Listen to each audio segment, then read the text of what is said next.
Time now for one full hour of nitro-fueled NHRA talk.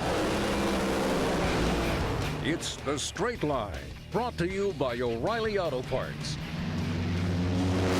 Now, your hosts, Marty Hough and 10-time NHRA winner Doug Herbert. You're listening to The Straight Line on drag racing at mrn.com. Thanks for being here for our 1 hour of horsepower. Appreciate you joining us. Two-time and consecutive Pro Stock champion Erica Ender-Stevens will be here. Las Vegas Funny Car winner Robert Hight joins us, and newly named TV analyst for next year's Fox broadcast, Tony Pedregon, will tell us about his new gig. We're in the beams and set to launch another edition of The Straight Line. Wherever you may be across the country, around the world, this is The Straight Line on mrn.com, along with four-time IHRA Top Fuel champion and 10-time NHRA National Event winner, Doug Herbert. I'm Marty Hough, and right at the top of the program, it is Veterans Day, and we want to thank everybody who has either been in the U.S. military or are serving currently right now. Thank you very much for your service. We really appreciate it, and we're not here if it's not for you. And Doug, I'm sure you concur here on this Veterans Day. Absolutely. Yeah, we appreciate our veterans. My sister and Sure. brother-in-law are serving there in Hawaii at serving in the Army for, oh gosh, I guess they've been in the Army a long time, 15 or 20 years. So, Yeah. so super proud of them and everybody in our military. So thank you all for your service. Really do appreciate that. Very jealous. You, along with the rest of the NHRA tour, headed to Pomona this weekend. People will say, "Hey, it's a quarter mile strip of asphalt, and there's some runoff area, and there's some grandstands on either side. It's no big deal." Pomona is different. It's where everything started, and there is no place on the planet like Pomona. Well, Pomona is like the Daytona of drag racing. Everybody loves to go to Pomona. I went to Pomona when I was a young kid, hanging on the fence, watching Shirley Muldowney, watching Don Garlitz, watching Don Perdome, watching Tom McEwen. I mean, Pomona is the holy grail of drag racing, really. I mean, that's one of our oldest tracks where they've been racing there the longest. We've got a lot of history there at Pomona, and I'll tell you, winning at Pomona, I was lucky enough or good enough or whatever to win Top Fuel there in 2001, and man, what a place. I was the first guy to win 300 miles an hour at Pomona. Did a couple other neat things at Pomona, but it's just an incredible track. The fans are great. Los Angeles area, there's so many things going on out there because it's just such a big metropolitan area. But they get, over the weekend, over 100,000 fans out there. There's going to be championships decided this weekend in funny car between Del Worsham and Jack Beckman. The motorcycle championship is still a little bit up for grabs. Yeah. We're going to have, obviously, the champion of the Pro Stock class, Eric Enders, here with us in a little bit, and then Antron Drown already wrapped up the Top Fuel. But I'll tell you what, these other guys, they're fighting for that win because – what? When you win Pomona, it makes the winter a little bit less long, When you win Pomona at the end of the year, it's like, okay, that's gonna get us through till next year. It's going to get us through till testing. It's going to get us through till, it just ends the season on a good note. It makes the off-season good. And, like I said, nothing like winning Pomona. And the California car culture is unique in this country or in this world. I mean, there is nobody, there's no place, there's no region like Southern California for that car culture. And one of the reasons why drag racing exists and why it's so big is because it started there because they love cars. There's so many different types of classes in NHRA competition, and one of the reasons is because there's a little bit of everything for everybody, and it really started in Southern California. Well, that's true. For those of the listeners that don't know, the first sanctioned drag race was at Santa Ana Airport at John Wayne, now called John Wayne International Airport. Santa Ana Airport, that was where they had the first sanctioned drag races ever back in the late 40s. My dad was there racing on Nitro, and, but you're exactly right, Marty. That's where it started. There's a lot of roots there in Southern California. Racing at Pomona is special, and I guarantee you, it's going to be special to whoever wins this weekend, and both Jack Beckman and Del Worsham, that's their home track. Yeah. That's where they're from. Both of those guys live in Southern California, so I guarantee you both of them are going to have a heck of a cheering section out there. And you know what? I have a hard time pulling for either one of them because I really like both of them. They're both really good racers. They're both really good human beings. They're good guys. They have great teams. I don't know who to pull for because I don't want to pull for one and hurt the other guy's feeling because I like them both. They're both good guys. At this point, it's let the best man win. Let the best team win at this point because I think you're right. And I don't think there's going to be a home track advantage, like you said, because this is the home track for both. And I think that it's probably going to be a 50-50 split within the fans. Yeah. Normally you go to a racetrack and they have their favorites. Maybe it's a local favorite or maybe there's just a reason for that. I don't think there's any reason for somebody to be rooting for another one. I think this is going to be a 50-50 split. Right. Once they get up to the line, whether it's during eliminations or during qualifying, I think there's just going to be positive mojo wherever you go, and it's just going to come down to let the best team win. I absolutely. I believe that. I think there's a little bit of emotional situation involved with Coletta's, with Del Worsham's car, because that is Scott Coletta's car. Yep. Still says Scott Coletta on the car. I mean, it does. That is Scott Coletta's car. Del Worsham, obviously friends with Scott Coletta, known Scott Coletta a long time, driving that car, being able to race that car for Connie Coletta and that team, that's pretty special. So maybe for that reason only, it wouldn't hurt my feelings at all to see Del win. And obviously Del's a little bit in the driver's seat right now. He's got a points advantage. It's not a big one, but they are going in with the points lead. And I don't care what anybody says. It's always better to be the leader than the follower. When you're even 1 point behind, there's an advantage to being in the lead because if everything else is equal, you're going to win. Yep.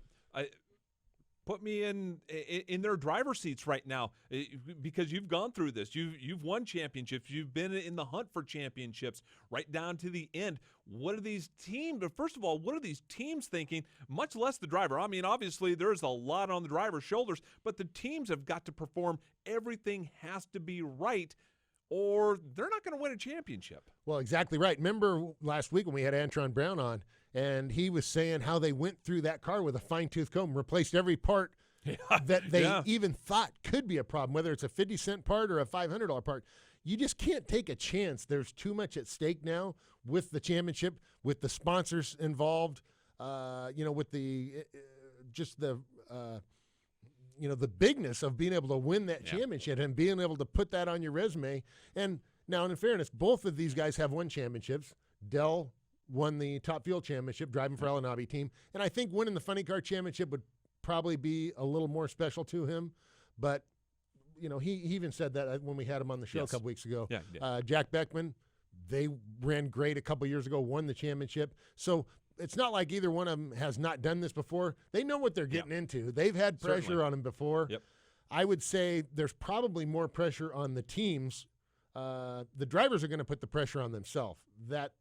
And they both are good enough that they're going to do both of them are going to do really good jobs. I'm just sure of that. The teams are going to have a lot of pressure on themselves because that car has to run perfectly. Yep. And there can't be any mistakes. Not one little teeny mistake. You watch Homestead here for NASCAR guys at the end of the year. One of the cars has a problem. They come in the pits. They make a good pit stop. They go back out. They're back in a position to win. Drag racing, you make one little mistake, you're done. One chance. There's no second chance. Now, not to say you couldn't go to the starting line, smoke the tires, the guy in the other lane red lights or has a problem. But in general, when you make a mistake, you're done. Yeah. Unless the other guy makes a worse mistake, which at the caliber that these cars are and the way that they're running now, there's not very many mistakes being made in any of the professional classes. Yeah, no Not question. just funny car. And the funny car guys are going to be on their toes, I guarantee you. Yep. And we'll watch it all play out this weekend at Auto Club Raceway at Pomona. Coming up on the program, we'll be joined by two-time and consecutive Pro Stock champion Eric Anders Stevens. Doug, to win one championship is a monumental feat. To win two in a row is nearly impossible, and Eric has pulled that off in just an amazing 2 years, actually about 3 years when they really started to put things together, and now a two-time champion. Well, and last year they were kind of fighting for it, they were fighting right till the end. This year, honestly, her team's been the class of the field really all year. And, they haven't, there's been time when Greg Anderson maybe ran a little better or somebody's ran a little better here or there. But in general, her car has been the best all year. And I haven't seen the statistics on driver, reaction times and so forth, but I'm venturing to guess she's probably leading those statistics too. So when you have a really, really good car and you're a really, really good driver, you're going to be at the top of the heap, as evidenced by Erica and her team clinching the championship basically pretty much as soon as they went into Las Vegas last weekend. So with 2 races left in the countdown of only 6 races, they've already clinched the championship. Man, that was pretty good. And she just drove it home there in Vegas with an incredible performance there. So we'll, looking forward to talking to her about that. Yeah, we'll get her reaction coming up a little bit later on in the program. We'll also talk to the 2003 Funny Car champion, Tony Pedregon. Why are we talking to the 2003 Funny Car champion? Because in 2016, Tony Pedregon will be playing kind of our role a little bit in front of TV cameras, as he will be the new Fox analyst for NHRA broadcasts next year, which has got to be a really exciting time for Tony and also for NHRA in the broadcast, because it's a new face, new voice. Well, it's something new for sure. They're going to have a lot of live programming this year. They've already come out and said that they're going to have 16 live programs, but then I saw another release that said they're going to try and do even more. Yes. So I wouldn't be surprised if we see nearly all of the NHRA final rounds in 2016 be on live TV. So that's going to be a pretty big deal. Yeah. We've talked about it before. I watch the TV shows, and I catch the highlights, but you know what? I can go online and find out who won and so forth. But when you're watching it live, and you and I have talked about this before, when you're watching it live, man, there's just something different about live. Like, this is racing. We want to know who won right now. Yeah. And live drag racing, as long as they can get the turnarounds figured out, oil down, stuff like that, that is unbelievable, because there's a lot of stories to tell. So they've got plenty of things to show in between those rounds. Go in the pits, show the guys working on the car, show a segment about the drivers or the teams or crew members. There's plenty of ways to fill in with good information in between those rounds. It's just going to be up to those producers and those guys behind the scenes. I was talking to Rick Miner. Rick is one of the guys that's a technical consultant for him. Yes. Been at Speed for a long, long time. Yep. Rick's like he's like the old guy that just gets her done, and so they brought him in as a consultant. I was talking to him the other day, and he's pretty excited about it and what NHRA is doing and what it's going to be like on Fox Sports. So I feel pretty good about it. Curious to talk to Tony and see what his feelings are.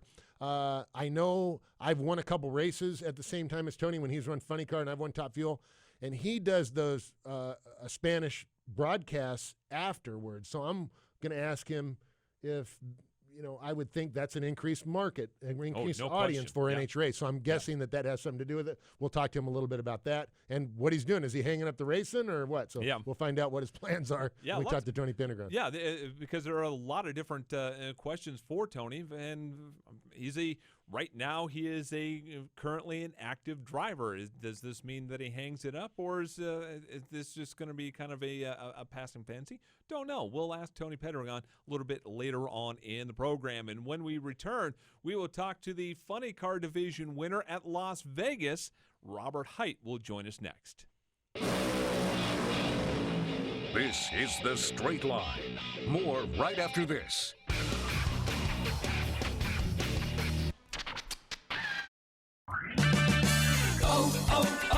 O'Reilly. If it's time to replace your vehicle's headlights, stop by O'Reilly Auto Parts See Better, Drive Safer sale for a twin pack of Sylvania Silver Star Ultra headlights and get a $20 O'Reilly gift card after mail-in rebate. See better with Silver Star headlights at O'Reilly Auto Parts. Better parts, better prices every day. Restrictions apply. See store for details. O'Reilly Auto Parts. The road to victory lane isn't just for drivers anymore. Introducing the official daily fantasy game of NASCAR at DraftKings.com, America's favorite daily fantasy sports site. Just pick a team of 5 drivers and stay under the salary cap. Outscore your opponents and win. Hurry to DraftKings.com now and use promo code COAST to play for free. You could win part of the $1 billion in prizes being awarded this year. Enter COAST to play for free now at DraftKings.com. That's DraftKings.com. It's The Straight Line. Brought to you by O'Reilly Auto Parts. Here's more with Marty Hough and Doug Herbert.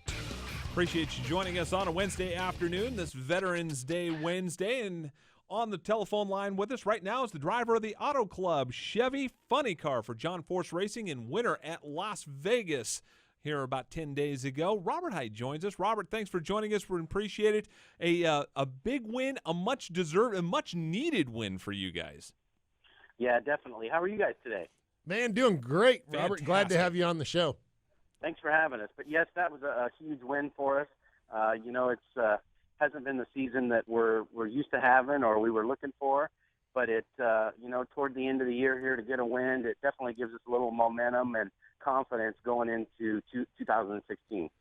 Well, yeah, JFR, you guys are obviously been in a little bit of a learning curve year this year with some changes that have taken place, and it's been tough. But the way the car ran at Vegas, the way obviously you know how to win, Force knows how to win, that team knows how to win, and to get it done, that's a great accomplishment here going into your hometown race this weekend at Pomona, especially.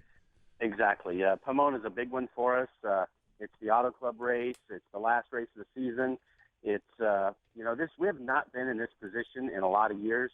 Going into the last two races, we've always been in the hunt with a chance to win the championship, and I guess you can say we're kind of being spoilers now, but we definitely want to end this year with a win here at Pomona if we can, and get ready for next year. My car really has been running good.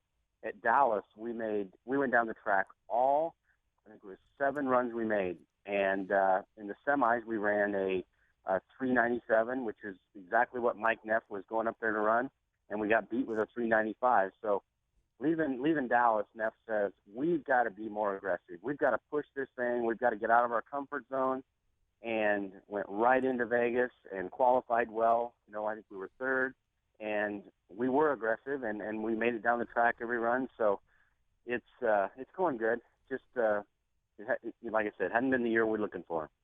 You have been kind of, at least this year, and it's kind of counterintuitive to John Force Racing to be A to B sort of cars. I mean, normally John Force Racing cars are ultra aggressive, go up there and get all you can get. But this year it has been kind of an A to B.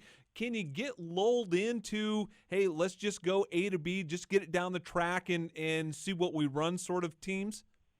Well, I think the whole racing has changed in Funny Car. If you go up there just to go A to B, you're going to get picked off. You've got to be near the top, and you've got to be on your game on the starting line.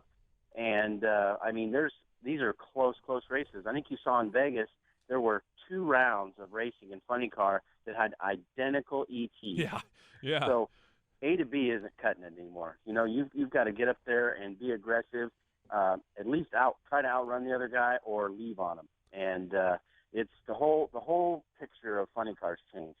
Yeah, I agree with that. I mean, going A to B is not going to make Mike Neff happy. It's not going to make John Force happy, and it's not going to make Robert Hight happy going A to B. And so, no. I guarantee you, Jimmy Prock ain't trying to go A to B. Yeah, no. Right, exactly. How about that second round race? Tell us, between you and Del Worsham, that was probably one of the best races of the day, and you were on the ball. The car was on it, and set low ET of the second round. Tell us about that run. That was crazy because there was a little drama involved in that run. Oh. I took my foot off. I was pre-staged, took my foot off the clutch pedal, and this thing died, okay? Believe it or not, it died. And then it relit. And it was weird because sometimes, Doug, you'll know, if you happen to, say, step on the gas a little bit, it kind of goes silent before it revs up. Yeah. And that's what this happened. And it was like, in my mind, I'm thinking, I didn't do that, okay? I did not just push on the throttle. And, Neff was actually walking away because when Del and I race, it's kind of a race to see who can get in there and stage first. We both like to get in there quick. So we weren't wasting any time once we pre-staged getting in there. But right when I took my foot off the clutch pedal to go in, this thing just died. And as it turned out, what happened was it was a switch that I have inside the cockpit that I can shut everything on and off. It had a bad terminal. Now, it's really lucky is how it intermittently cut out when I, took my foot off the pedal, but it stayed connected the whole way down the track. Oh, wow. And I was actually afraid, man, when I stand on the gas, this thing's going to blow up because, you can have ignition issues, and these nitro cars don't like that. Yeah, I know all about that. That's for sure. Exactly. I mean, that's the thing. You know, what goes through your head when that's happening, because you've got to be focused on the light, and obviously you had a good reaction time during that round, so that goes through your head, and you just wipe that out and focus on what you got to do. Amazing. It was, and it's like all this stuff happens so quick, and I'm thinking, I do my own fuel. Right initially, I'm thinking, did I put fuel in this thing? I've never forgot yet, and it's like, well, it's running, stage and go, and it was a very, very close race. I think we left exactly the same, within 1,000, and it was 100th at the other end. So very close race. It's one of those, like we talked about, if you go A to B, you're going to get knocked off. Hey, speaking of drama, Robert, before you guys got to the racetrack, you had the team experience some drama with the dragster hauler not being able to make it and was involved in an incident getting to the track. As the president of John Force Racing, obviously you've got to jump in on this. What was the process of getting a new hauler ready and just trying to get all of that so you could get the dragster, Brittany's dragster, to the racetrack and get that fired up for Friday? Well, first and foremost, it was you got to figure out and make sure everybody's all right. This was a bad accident. Make sure no one's injured, no one's hurt. That's what you got to take care of first. But then once you know everybody's all right, it's like when you're in racing, you're involved in racing. There is no such thing as we can't make this happen. Yeah. And it was kind of funny. We have a new accountant upstairs, and he's kind of in charge of the money and the contracts and all that kind of stuff. Well, when he heard about it, he's like, well, that monster contract says we can miss a couple races. And I looked at him like, are you kidding me? That is not an option, okay? This race car is going to be at Vegas and, trying to win the race. So we were lucky that Featherlight loaned us a trailer. We sent some guys with one of the freight liners from Indy. We had an extra one and went up and got it, came back to Missouri. That team stuck around there, got ready for this trailer to roll in, and in about 6 hours took everything out of this trailer, put it into this other one, and they were back on the road to Las Vegas. And mind you, this is a NASCAR trailer, and it doesn't work great for NHRA drag racing. The whole pit areas are different. We don't have a garage area like NASCAR. So to work out of this trailer was challenging, but we got it done, and all of our other teams pitched in, and it was kind of rewarding to see everybody pull together and pull this off. Man, that was good. And the dragster's been running so good this year. With Brittany has been doing a great job. She hasn't got the win yet, but, man, she's came close a couple times. It seems like they're kind of on the verge here. Exactly. Yeah, they stumbled a little bit in Las Vegas, but up to that point they have been running good, and, a win is right around the corner. Robert, you were talking about having to watch the Funny Car Championship play out, and you guys aren't really involved, but I think I know who you're rooting for in this. Me and Doug kind of talked about it in the open, that it's probably going to be a 50-50 split. Southern California guys running for the Funny Car Championship, but just considering all that has happened here this year, I have a sneaking hunch who you're rooting for. Yeah, exactly. I want Dale Wilson to win. Besides that, he's my friend. He and I are really close. The first team I ever worked on was a Top Fuel dragster, Roger Prim owned, and Del Worsham drove. He raced against you, Doug. Yeah. Yeah. So that's who I'm rooting for. But I tell you what, I want to go out and win the race, and then that's what our goal is. It's kind of a bummer that we're not involved in it, but I am pulling for Del. Yep. Hey, Robert, tell us about next year. What do you guys have in place? Obviously, you're going to Pomona this weekend to win. And as Marty and I were talking about, that kind of makes the winter, the off season, a whole lot better when you win Pomona. But no matter what, John Force Racing, you, Mike Neff, everybody has a lot of work to do during the winter. What are you guys doing this winter to come back next year to be back on top where you used to be in? we're just trying to, strengthen our teams, improve. We're planning on doing a little more off-season testing than we did last year. You guys are going to see an announcement, I think it's Friday, that's a pretty big announcement for John's race car.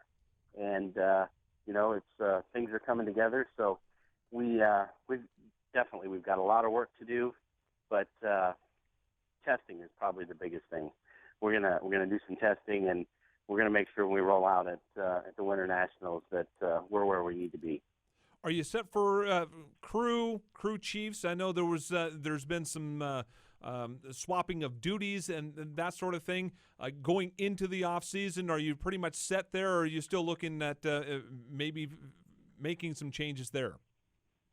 I don't think we're going to make any changes other than, we might add some people. We are looking at all the options. Sure. I'm pretty fortunate. We've got a 5-year deal with the Auto Club, and I know for a fact that all of my guys are staying on board, and I've still got Mike Neff. And, when you can go into another season, with the same team, you're a step ahead right there. So I'm looking forward to that. But I think all of our other teams are strong. Might we add a few people if we can? Yes. Well, it seemed like, because you guys this year, you went in and it seemed like the sponsor deal from last year just had everything where you weren't able to focus as much on winning as you always had been in the past umpteen years. And then this year was more of a, scrambling around to get all these pieces in place.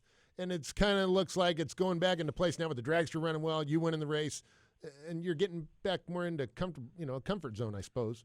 Exactly. There is a lot less pressure and a lot less chaos, going into 2016 than it was this year.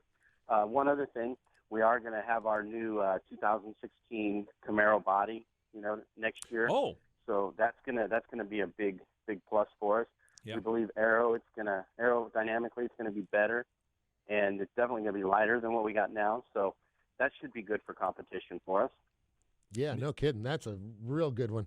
Well, hey, Robert, thanks so much for all you've done. You've supported me in breaks and what we've done, and of course Force have and Mike Neff has. So thanks for all that you do for that. And man, good luck at Pomona this weekend, and congratulations on winning last weekend. Thank you, guys, and hopefully we can talk over the winter. Yes, sir. Driver of the Auto Club Chevy Funny Car for John Force Racing, and heading to Auto Club Raceway at Pomona this weekend. That is Robert Hight, looking for an announcement on Friday involving John Force and probably sponsorship on that car. It's been kind of a patchwork quilt for Force this year. They've had a little bit of everything on there. So, and that's something Force has not been used to. I mean, that is correct. Castrol, Mac Tools. I mean, he's had his guys that have been there with him for 25 years, and all that's gotten shaken up here in the last little bit. So for Force to go back in there and really not miss a beat, I mean, he's not where they want to be, but you know what? They really haven't missed a beat this year. No. They're doing okay. For as much turmoil and turnover and issues that they had over last year, for them to be in the position they're in, you know what? That just goes to show. I mean, Force is he's one of those guys that, like, you think he's done and gone. Guess what? John Force is never done and gone. No. He comes back swinging, fighting.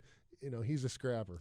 These things are cyclical, and they move around in cycles. And right now, no question about it, Don Schumacher Racing is the king of the pits right now. But like Robert said, they get a little more comfortable. They get a couple of things settled. They get some sponsorship settled to where they really need it.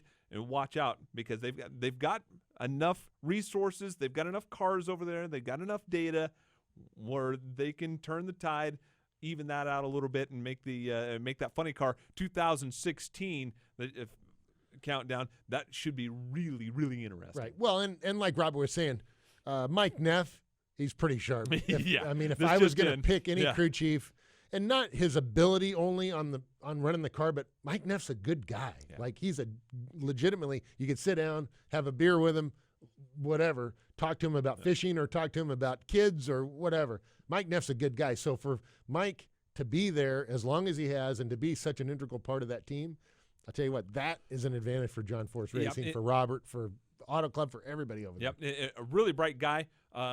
Knows that car just about as good as anybody down in the pits, but also is a very recent driver. Right. So he's looking at it from two ends. He's looking at it from the tuner's end, but he's also I looking just saw in Vegas or somewhere recently that he got in and tested the car. Did a test, yeah, exactly. So he didn't forget how to drive either. No, and by the way, he's still got a license. Yeah. If he's out there testing, he's got a license. So Right. I mean, Funny story on that real quick. When LaHaye worked for me back in the late 90s, we were going somewhere one weekend, and I needed to go. I said, "Hey, Dicko, you want to drive the car this weekend? And, you can update your license." He goes, "Not with these knuckleheads working on the car. Forget it." I go, "Hey, you're one of the knuckleheads that works on the car." Well, nah, my driving days are past, But it's funny how, Mike Neff, I'm guessing he'd jump back in the car if he had a chance to.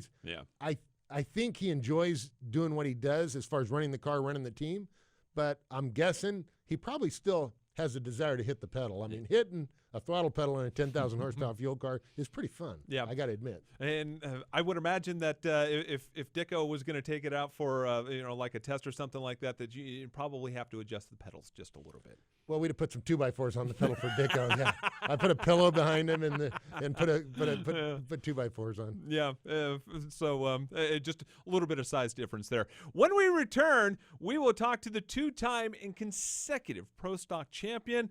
The 2015 Pro Stock champion, Erica Enders-Stevens, will join us next. You're listening to The Straight Line. More right after this.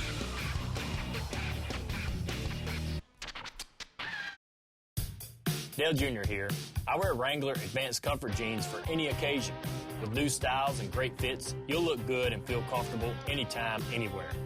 Wrangler Advanced Comfort jeans are built with a U-shaped construction, so they give you more room where you need it. And their 4-way flex technology moves with you for all-day comfort. In the garage or out and about, Wrangler knows the ins and outs of comfort. Wrangler, real comfortable jeans. NHRA drag racer Doug Herbert here to talk about safe driving. In early 2008, my two sons were killed in a car accident that was caused by speed and inexperience. After the accident, I learned that over 6,000 teenagers each year are killed in car accidents, so I formed a nonprofit organization called Brakes. Brakes stands for Be Responsible and Keep Everyone Safe. Please visit our website at putonthebrakes.org to learn more about responsible driving and what you can do to keep our roads safe. It's The Straight Line, brought to you by O'Reilly Auto Parts. Now here's Marty Hough and Doug Herbert. We talked about it in the open and how hard it is nowadays to win a championship. Just to win one championship is a monumental feat. To win two is unbelievable, and to win them back-to-back is just absolutely incredible. And joining us on the telephone right now is the two-time and consecutive Pro Stock champion, Erica Enders-Stevens, joins us. Erica, thanks so much for your time again this year. We really appreciate it, and has it sunk in yet? Well, I always enjoy talking to you guys, so thanks for having me on. But I guess in a way it has, but not really. I've been so busy since Vegas, I've not really had the chance to enjoy it yet, I guess. That was what I was going to ask you, Erica. It seems like I've seen you in Vegas, at the SEMA show and doing the breakfast with the women, big neat deal, and then down in Texas at the NASCAR race, and you're getting around making the rounds right now. I don't think you're getting a lot of sleep, probably. No, not yet. Wait until after Pomona. I think when I get home from the banquet, I might sleep for a whole day. But it's such a blessing. I'm not complaining. It's so cool to be able to accomplish such a feat with a group of guys that I love more than anything in the world. And then, of course, having the opportunity to go to SEMA and then the NASCAR race, it was kind of been a whirlwind, but a huge blessing. And you didn't just go to Vegas and clinch the deal. You went to Vegas and really drove it home. I mean, low ET, top speed, and a perfect light in the final round. Perfect lights don't happen every day. Did you mean for that to happen, or that was just you were pushing it so hard that was pretty darn close? Well, I was pushing it hard, but I was also, I set up my clutch pedal. I can be, if I stage the same every time, I can be within 5 thou of where I want. I can tell you where I'm going to be at. Right. I've learned to be that consistent. I'm not comfortable in my race car, but we got up there. I set up to be 005 to 007 against Bo. I knew, he was going to be hungry for his first win, and I know that, I knew that Greg and Jason were both out, so all of their focus was on Bo's car. And we all know what they're capable of. So I didn't want to leave anything on the table, and neither did my guys. So we went up there, I guess balls to the wall, and it was dark. The tree was completely shaded, which I didn't cross my mind because of the time change the night before. And we got up there, it was dark, and that's worth a couple of foul. And then my crew chiefs went up a couple hundred on leave RPM. So each 100 up is a foul here, 2 foul there. So I'm like doing the math in my head as I'm sitting in the car getting ready to fire. And I told my crew chiefs, I'm like, look, guys, I'm going to be really close to red here. I set up close before we got up here, and we made some changes that are bringing me closer. And, you know, we couldn't do anything about it. And they just said, well, stay as shallow as you can and go after it. We don't want to leave anything on the line. So we did, and thank God we were on the right side of green. Yeah, it worked out perfect. Talk about the emotion of that second round when Greg is right in front of you. Your teammate, now teammate, who was a former teammate of Greg's and didn't leave that team on maybe the greatest of terms, goes out, loses, Greg does, and now that sets you up for the possibility of winning that championship. So, I mean, it's really cool, but then all of a sudden you've got to rein it in because you've got Shane Gray over there trying to rip your throat out all at the same time. I mean, that's got to be a really wide range of emotions. It really was, because I was trying to focus on my mindset for that round against Shane, but at the same time, of course, I'm watching the pair in front of me, who's Greg Anderson and my teammate Vincent Nobile, and I couldn't see the scoreboards because of the way we had pulled up behind the water box, and I couldn't see the tree drop, so I didn't know who left first. So I was just kind of focusing on Vincent's crew guys to see if they jumped up and down, and as soon as they started jumping, and my sister, she hightailed it across the water box and came in front of my car and was pounding on my hood, and I'm like, oh my god, Greg just lost, this is crazy. So it went from freaking out, super excited, to okay, you got to calm down and get your composure because you have to beat Shane Gray this round. Yeah. So I'm trying to get my heart rate under control. I'm taking deep breaths and, fired the race car and pulled into the water box. And there's all my goofballs doing everything but backflips. They're jumping up and down and everybody but Rick Jones. He was calm, and him and I made eye contact, and that was all the piece that I needed right there. Just kind of ignored everything else and focused. So that was really a challenge. I missed the tree a little bit against Shane, who was driving incredibly well in Vegas. He was leaving really well in qualifying and in elimination. So I knew I had to be there, but I think I was 27. I knew when I unclutched it that I missed it, and I looked over, and he's right there next to me. I'm like, oh my God, I just gave this race away. And fortunately enough, our elite performance horsepower powered us past him. But you talk about a roller coaster of emotions, Doug. You're absolutely right. I was excited, then I was like, okay, get your crap together, Erica, and focus on what's going on. It was a very hard balance up there because you want to be so excited, and you see the excitement in your guys' faces, and them doing these little jumping jack things in front of me. I'm just like, I don't know, but it worked out, so that's all that matters. Hey, Erica, you're young, but you've been racing for a long time, and now with back-to-back championships that you've won, and really in a dominant fashion, what would you attribute your team and your success to over the last couple of years? Because you started winning and you were up top, but now it's you're in a point, Marty and I were talking about it earlier, where not only does your car run really, really good, probably the best car out there, but you're, I would say, undoubtedly in my mind, the best driver as well. What's brought you to that point? A lot of seat time, and I've learned a lot of lessons over the past 23 years that I've been driving, but the past 11 in pro stock. And, we've talked about it before. I've had way more valleys than I have peaks. And, I've been stabbed in the back plenty, like all of us have out there. It's a small community, and there are a lot of snakes in the grass out there. But at the same time, there are a handful of really great people. And I think that teaming up with Richard Freeman was the best decision of my life. Not because of the championships. That is so awesome. I'm so grateful to have gone back to back and won all of these races. But to be honest, it's just I've felt like my entire career I've looked for what I've got at Elite Motorsports, and that's camaraderie, that's having each other's backs, it's having trust in one another, and most importantly, having fun. Like, I go to work every day excited. Like, I've always enjoyed driving a race car, and that was my favorite part about going to work. But sometimes the crap outweighed the fun, and that's not the case anymore. So, my dad poured his heart and soul and all of his money into getting me to this point, and I'm forever grateful to him. That's a huge reason why I'm in the position that I'm in. I couldn't have done it without him, and he certainly helps me with the positive mental attitude that I have when I get in the race car. I guess like the sports psychology side, but Richard Freeman has just aligned probably the best pro stock team in the history of NHRA, in my opinion. I've driven for a lot of teams. I know I've only been driving for a decade in pro stock, but I've been through the ringer, as you have, and a lot of other drivers have. But I've learned a lot, and this is what it's all about: is the right group of people and enjoying what you do with the people that you love the most. So. Yep. Man, that was a good answer. That was awesome. Erica, well, thanks.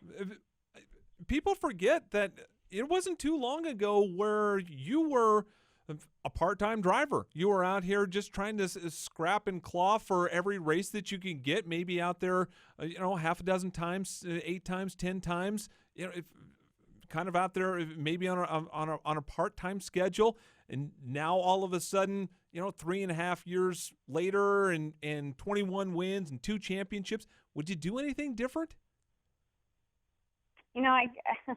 I don't know.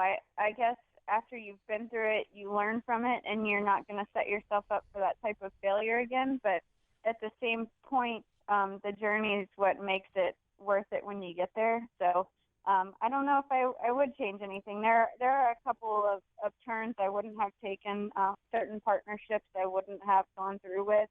But at the time, that's what we had to do to get to where we're going, and it's just part of it, and that heartache and that, I don't know, for lack of a better word, crap was worth it, and it makes you a stronger person.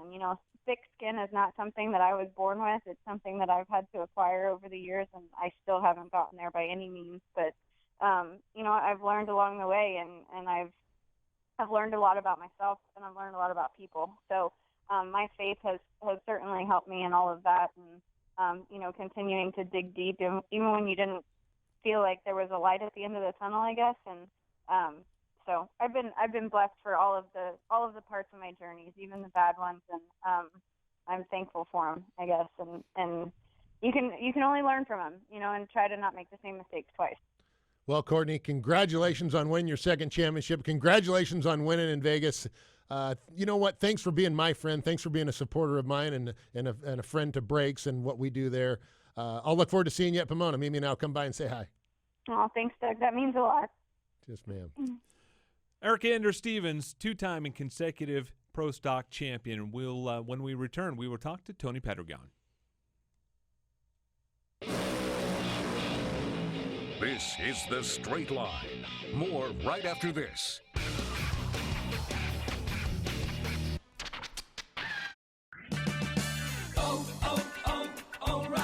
Eventually, it's going to happen. You'll turn the key and your engine won't start. Don't lose your ability to get around. Visit O'Reilly Auto Parts for a Super Start battery. Whether it's a reliable economy, hard-working premium, or powerful extreme, you'll find it at an everyday low price. Don't let a dead battery slow you down. Visit O'Reilly Auto Parts. Better parts, better prices every day. O'Reilly Auto Parts. It takes a high-performance vehicle to win a NASCAR race. And yeah, you need a race car too. Truckers looking to win? Drive Freightliner trucks, the official hauler of NASCAR. Our haulers transport race cars and equipment from track to track 38 weekends of the year.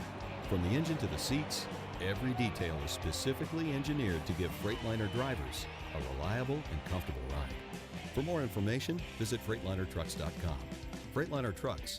Run smart. You're listening to The Straight Line, brought to you by O'Reilly Auto Parts with Marty Hough and Doug Herbert. Big thanks to Erica Ender-Stevens for joining us on The Straight Line. We go from one champion to another. The 2003 Funny Car champion in NHRA. In 2016, Fox Sports TV analyst for NHRA race broadcasts, Tony Pedregon joins us. Tony, thanks so much for joining us. We really appreciate it. Hey, guys. No, thank you for the invitation. Marty, it's been a long time since we talked. And Yeah. Hey, Doug, how are you? I'm good, Tony. Man, good to hear from you. Good to talk to you. And we got to be excited about the sport that we love, doing something neat here next year, making some changes with Fox, and then you going on there to do the TV. Tell us a little bit about your insight to what's going on and what we can expect to see, different and more exciting even for 2016, Tony. Well, I have one race to go, and I'm really looking and focusing on finishing hopefully in the best way that we can. Yep. With respect and in regards to all the companies that I've been involved with. Some are still here, and some have run for cover. But I've had a great career, and it's funny. I didn't really not announce a retirement because you never know. One thing I'm conscious of is I think our fans deserve better than somebody saying they're going to retire and that mighty dollar bringing them back. I would never do that. I know that won't mention any names that some drivers haven't. That's just not me. If I could provide great color and analysis for the new Fox Sports show, if I can do that for 5 years or 15 years, then sky's the limit, but I'm looking forward to it. And I think what Fox Sports is going to do for the sport of drag racing is great. And Tony, it's not like you're an old guy and you're running out of time. I mean, we've still got Chris Karamessinis, or for that matter, even John Force. Heck, John Force is still doing okay. And we've got you and I are about the same. We've got years to go to catch up to him. Doug, we're spring chickens. Yeah. No doubt. We're not athletes, in terms of what we have to do, the physical demands. I mean, it is in terms of the acceleration and the deceleration and something that these cars do. But, you look at Force and hey, Greek, God bless him. Force in the seat, he does a great job. Never underestimate that guy. Just when you think he's down and out, I know him as good as anyone. So age is really, it's a relative term in the sport of drag racing. But I agree with you. I feel great. I feel like, I'm at my peak. I don't know if I'm in my prime or not, but I think I can do a number on most of the drivers out there. But, it's time for me to do something else. The opportunity presented itself. And, what excites me more than anything is the transition. ESPN's done a good job, covering drag racing. The sport has really come a long way from when I first, I started as which I consider a professional, which was in '96, and it's continued to grow and evolve. And there's been an increase, in our attendance. But live TV is something that's so important, really, for any sports venue, and especially our sport. So my goal and the objective, I know, of the NHRA is to to continue to improve. We've got a great product. We just need to figure out how to expose it to more people. I know what the challenges are as a team owner, so I've got some training and some work to do, but I'm up for it. Well, you got, there's a whole new team really at NHRA with Peter Clifford, Ken Adelson, Terry Blount. There was a whole, it's kind of a big changeover. So you're really going to be part of that. Tell us what you think you're bringing in. I know you and I have won some of the same races before, and after the races are won, and when we do our normal media, you do some of the Spanish broadcasts, which is pretty neat, bringing in a new, some new viewers and some new drag racing fans through your ability to mix with that. Tell us a little bit about that and how you feel about that going forward. Well, Doug, I as fellow team owners, you and I know the challenges and can provide more insight than any driver ever could. I'm that's no disrespect to drivers, but I was one of them for a lot of years. And when you drive, when you've won multitude of races, championships, and as a team owner, I've had one of the best programs in drag racing when I was with Quaker State, and won a championship not only as a driver but a team owner. But with that background and those credentials, we're able to speak to different areas that that maybe someone else without that experience can speak to. So I can go to places, and I believe I can provide some insight and point out some things that, I think would interest people about our sport.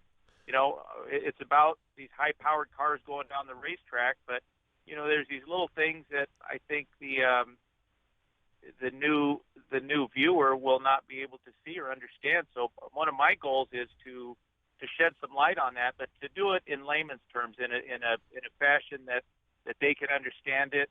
The fans that we have, they're important. They get it. They know what the term dropping the cylinder is. But I want to look at new creative ways to try to bring that to light and just to point out some things that I see on the track. Well, and I've always said that before to crew guys and talking to other team owners like you. It makes a difference when you've never bought a drum of nitro before and you've never bought a new chassis before and you never bought a new trailer before, and all of a sudden you're, the experience as being a team owner, just like you're saying, is a little bit different than just being a driver. And, having that whole thing going around there, I'm sure that you've learned stuff over the years from Larry Minor, from John Force, whatever, but you came out the other side doing it on your own and doing it the right way. And there's a lot of lessons, I'm sure, that were learned in between there. Yeah, no doubt. If we could only do it again, Doug. But, to your point, you're right. There's certain things that I understand. And also the contrast is, what I started to allude to. I've been on the top. I've been with some good companies. I've won a championship. I had a top 3 car year in and year out. And, the last 4 years, I'm not going to use the word struggle. Struggle is families, and there's a real word out there. But it's, I've had some gaps in my program that I just didn't allow me to compete at the level that the Don Schumachers or the John Force teams. And that makes it tough, as a team owner, as a driver, because, I was accustomed to winning races. But the reality is I keep things in perspective. But these are things that guys like you and I can point out, and I plan on pointing out. And it's interesting. It's interesting how it affects how a crew chief approaches when he has a car owner that has to work within, these certain guidelines. And, I think it has a direct effect on everything. So I look forward to trying to figure out how to make that interesting and how to point those things out. Tony, I'm going to ask you to put your analyst hat on and break down this Funny Car Championship as it heads to Pomona with Del Worsham with a slim margin over Jack Beckman. Break this down for us a little bit. Marty, this is exciting stuff. Keep in mind, I've got one more race to go, but you take this race car away from me, I'm still a fan. Always have been, always will be. And I'd much rather be Del Worsham right now because he's got a 2-round lead. And, I think the most interesting thing is, Jack Beckman went on a winning streak, and the way he did that was pretty impressive. He was outperforming everyone, and he was doing it in a fashion that it almost seemed like he was in a groove and they were going to run away with it. The credit that I'm going to give the Coletta team is that these guys have stepped up to the plate, not once, not twice, but several times. They respond to everything that the Beckman car does. And the wild card is Tommy Johnson. You're going to get guys like Robert Hight and like Ron Capps that are going to try to spoil the party. But in my opinion, it's going to go down to those 2 cars. You've got 2 guys that have won championships, Dell and a dragster. So, hey, this guy has impressed me more than anything. Beckman is steady. He's good. He's composed. He's been there. And Dell, on the other hand, has been there in a top fuel car. And when he won the championship, he really, in my opinion, wasn't the most consistent driver. He had some good races. He got beat on some hole shots, but he managed to pull it out at the end. And I think that experience has made him better. So, if I had to pick one, I'm going to have to go with Dell. But I wouldn't have said that 2 months ago. Yeah, I mean, wow. I'm with you. It's a little bit of a 50-50 split, and I like both those guys. They're both good guys, and so that makes it a little bit hard to pick a favorite over one or the other, Right. But anyway, Tony, well, good deal with the Fox thing. Congratulations on that. Good luck at Pomona. Go out there and do a good job and go out in the way that you need to go out, and we'll see you out there, and we'll be seeing you around. Yeah, well, we'll talk again. Marty, thank you. Doug, God bless you. You're more than more of a man than I could ever be. God bless you and your boys, and thanks for having me. Thanks, Tony. Tony Pedregon, one more race to go at Pomona this weekend, and then at least temporarily, like he said, he's not ruling anything out. Now, I'm glad that he did, because if the right people step up, it's time to take the headset off and put the helmet back on. Well, that's right. And, one thing to keep in mind, too, all of a sudden when you're doing the TV, you get a lot of people, race cars only get on the screen once in a while. When you're the guy doing the TV, you get a lot of attention. So that could bring something back to Tony. And Tony does speak well. Tony's a good spokesperson for the sport. I've known Tony a long time, and I think Tony's a good guy. Yep, and looking forward to it. And brand new broadcast coming up in 2016, lots of live elements, and brand new people bringing you NHRA racing, and it's just going to be very exciting for 2016. When we return, we will wrap up another great edition of The Straight Line. You're listening to The Straight Line. More right after this.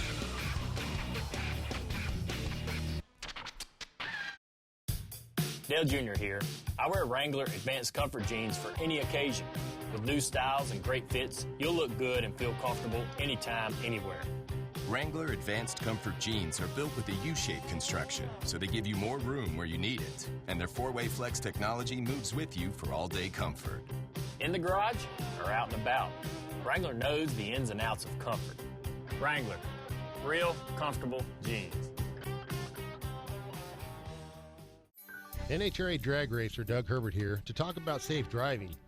In early 2008, my 2 sons were killed in a car accident that was caused by speed and inexperience. After the accident, I learned that over 6,000 teenagers each year are killed in car accidents, so I formed a nonprofit organization called Brakes. Brakes stands for Be Responsible and Keep Everyone Safe. Please visit our website at putonthebrakes.org to learn more about responsible driving and what you can do to keep our roads safe. It's The Straight Line, brought to you by O'Reilly Auto Parts. Here's more with Marty Hough and Doug Herbert. Wrapping up the 2015 NHRA season this weekend at Auto Club Raceway at Pomona. And coming right down to it is also the bike category, and 3 drivers that have the opportunity to win a championship. Andrew Hines right now with a 46-point lead over Jerry Savoie, and 86, I believe it is, back to Eddie Krawick. Right now, the best bike on the property, there is no question about it, is Jerry Savoie's. He's right now in a position, but he's got to make 2 rounds. When more there's than 2 rounds. Yeah, there's only 4 rounds left, and you've got to make up more than 2 rounds. He could make up something in qualifying. I don't know if he can make all that up because those Harleys run so strong already. It's not like they're slackers, No. So I don't know. I think that is going to be a great battle down to the end. Vance and Hines guys, and I like all those guys, but it's hard to bet against the Vance and Hines guys. Yeah. They've been there and won so many times. Back from Terry Vance and Matt and Andrew and Eddie. I mean, they've got a really deep bench over there. Yeah, no question about that. And the guy you're really rooting for also is Jerry Savoie. So it's going to be really interesting. He's the underdog. Yeah, no question about that. Big thanks to Robert Hight, Eric Anders Stevens, and Tony Pedregon for joining us on this week's Straight Line. So for Doug, for Daryl, I'm Marty. We will talk to you next week right here on MRN.com and The Straight Line.